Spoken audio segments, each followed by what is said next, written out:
जय हिंद फ्रेंड्स, आइए देखते हैं छत्तीसगढ़ में कि जनजाति विकास प्राधिकरण जो विशेष पिछड़ी जनजाति है उन लोगों को सही मार्गदर्शन देने के लिए, ताकि उन लोगों को अच्छे से आवास मिल सके, है ना, वो अच्छे से स्वस्थ रहे, शिक्षा ग्रहण करे। इसके लिए सरकार द्वारा कई सारी योजनाएं चला रही हैं। उन योजनाओं को संचालित करने के लिए केंद्र बनाया गया है, जिसको बोलते हैं जनजातीय विकास प्राधिकरण केंद्र। ठीक है, उससे पहले जान लेते हैं कि प्रधानमंत्री पिछड़ी जनजाति है ना, पार्टिकुलरली वनरेबल ट्राइबल ग्रुप्स, ठीक है, के लिए क्या है कि डेवलपमेंट, हाँ, डेवलपमेंट मिशन योजना चलाया जा रहा है, जिसके अंतर्गत 75 जो जनजाति है उनको चिन्हांकित किया गया है ना, चिन्हांकित किया गया है पूरे भारत पे।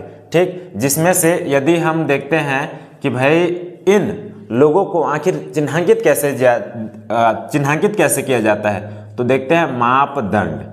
ठीक है, तो मापदंड में पहला हो जाएगा कि भाई ये जो है कृषि, ठीक है, कृषि कमजोर हो, है ना, यानी कृषि कार्य इन लोगों को थोड़ा सा कमजोर हो जाए। दूसरा साक्षरता, साक्षरता जो है ना के बराबर हो, ना के बराबर। इसकी जनसंख्या घटता हो या फिर क्या स्थिर हो। ठीक है, ये मापदंड। और चौथा हो जाता है आर्थिक रूप से पिछड़ा हो। ठीक है, आर्थिक रूप से पिछड़ा हो। इन सभी जनजातियों को क्या किया गया है कि भाई इन सभी जनजातियों के विकास के लिए विकास प्राधिकरण केंद्र बनाया गया है। अच्छा, इससे लाभ क्या होना है? लाभ तो पहला आपको लाभ मिलेगा आवास का, है ना, दूसरा हो जाएगा शिक्षा का, तीसरा हो जाएगा आपका स्वच्छ जल का, है ना, उसके बाद चौथा हो जाएगा स्वास्थ्य का। ठीक है, उसके बाद स्वास्थ्य, है ना, स्वास्थ्य का, और पांचवा हो जाएगा आपका सड़क, है ना, यानी कि सीसी सड़क जो होते हैं ना उन सभी के लिए। ठीक, अच्छा, जब हम छत्तीसगढ़ पे आते हैं तो आपको पता है छत्तीसगढ़ में भी विशेष पिछड़ी जनजातियां हैं। ठीक है, तो उनके विकास प्राधिकरण के लिए 2024 में पुनर्गठन किया गया था। ठीक है, पुनर्गठन किया गया, जिसके अध्यक्ष होते हैं आपके मुख्यमंत्री। ठीक है, ये आप क्या होंगे कि विकास प्राधिकरण यानी कि विशेष पिछड़ी जनजाति विकास प्राधिकरण के अध्यक्ष होंगे। बाकी जितने भी विधायक होंगे उस एरिया के, वो उसके क्षेत्रीय सदस्य भी होंगे। ठीक है, तो चलिए, अपने छत्तीसगढ़ में कौन कौन से जनजाति हैं विशेष पिछड़ी जनजाति, ये तो आप लोग को पता ही होगा कि इसका हम ट्रिक भी बताए थे, क्या कि अब कवि को बुला पंडो भाई, है ना, अब कवि को बुला पंडो भाई, ये इसका ट्रिक होता है। अ से हो जाएगा क्या? अबुझ हमाड़िया। ठीक है, चलो इसको हम ना इसमें भर देंगे। अ से अबुझ हमाड़िया, ब से बैगा, क से कमार, वी से विरहोर, को से कोरवा, पंडो से पंडो और भाई से भुंजिया हो जाएगा। ठीक है, ये हमारा ट्रिक था जनजाति वाला। ठीक, चलिए अब चलते हैं फाइनली हम अपने मैप की ओर। तो देखिएगा, जो मैप है पता है ना आप लोग को कि ऊपर वाला हिस्सा सरगुजा, फिर बिलासपुर, फिर ये नीचे वाला बस्तर, और ये इधर वाला रायपुर और दुर्ग। ठीक है, तो चलिए, पहला आप लोग को पता है कि अ से हो जाता है अबुझ हमाड़। तो अबुझ हमाड़ वाला जनजाति जो है ये नारायणपुर का है। ठीक है, तो ये हो जाएगा नारायणपुर।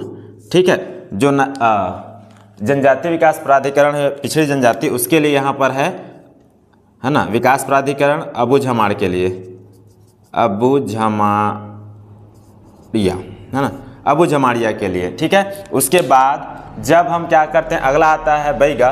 तो बैगा के लिए पहला हो जाता है कोरिया। ठीक है, कोरिया के बाद हो जाएगा मुंगेली, उसके बाद हो जाता है बिलासपुर, फिर हो जाएगा कवर्धा, और लास्ट में हो जाता है इधर राजनांदगांव। ठीक है, सेकंड लास्ट, सॉरी। तो इतने सब किसके लिए हो जाएगा? तो बैगा जनजाति के लिए। ठीक है, तो याद रखिएगा, हम यहाँ लिख दे रहे हैं बैगा। तथा एक और है यहाँ पर रायगढ़ में, जिसका नाम क्या है? धर्मजयगढ़। ठीक है, तो धर्मजयगढ़ में भी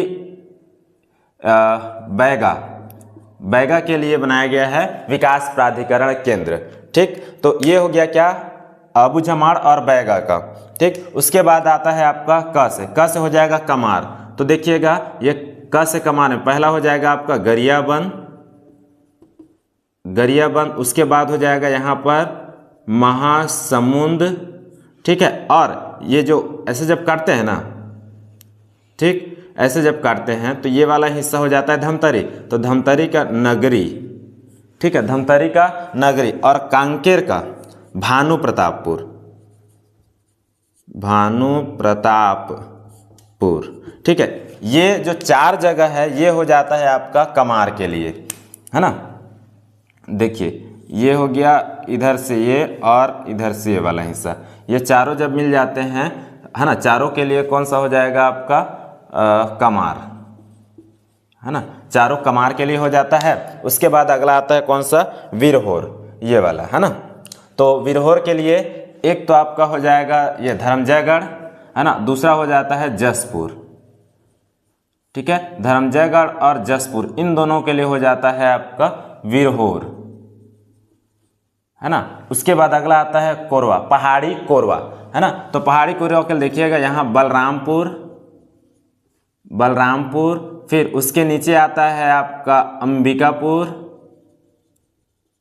अंबिकापुर, उसके नीचे आ जाएगा इधर कोरबा, है ना, और हो जाता है जसपुर। ठीक है, जसपुर। तो इन एरिया पे, है ना, यानी कि ये बलरामपुर हो गया, अंबिकापुर हो गया, और कोरबा हो गया, और ये जसपुर, तो इस क्षेत्र में हमको दिखाई देगा वो होगा कोरवा, यानी कि पहाड़ी कोरवा। ठीक है, तो इसको हम ऊपर लिख दे रहे हैं ऐसे करके। ठीक है, तो ये हो गया आपका कौन सा, पहाड़ी कोरवा। ठीक, उसके बाद यहाँ तक तो हमारा हो गया, जिसको राष्ट्रपति द्वारा विशेष पिछड़ी जनजाति का दर्जा दिया गया था ना। अगला आता है पंडो जनजाति। तो पंडो जनजाति, है ना। तो पंडो किसके लिए, पंडो का विकास प्राधिकरण कहाँ है, तो हो जाएगा अंबिकापुर में। ठीक है, पंडो का अंबिकापुर में। और बच गया भुंजिया, तो भुंजिया का हो जाता है रायपुर। ठीक है, ये वाला हिस्सा रायपुर हो जाता है, तो रायपुर पे हमको मिलेगा भुंजिया। ठीक है, तो ये अलग अलग जगह है, अलग अलग प्राधिकरण है, जहाँ पर से उन सभी जनजातियों को विकसित करने के लिए या फिर उनको मुख्य धारा से जोड़ने के लिए काम किया जाता है ना। तो जहाँ तक हमको लग रहा है ये क्लास आपको समझ में आया होगा। ठीक है, तब तक देखते रहिए और एग्ज़ाम दिलाते रहिए। जय हिंद।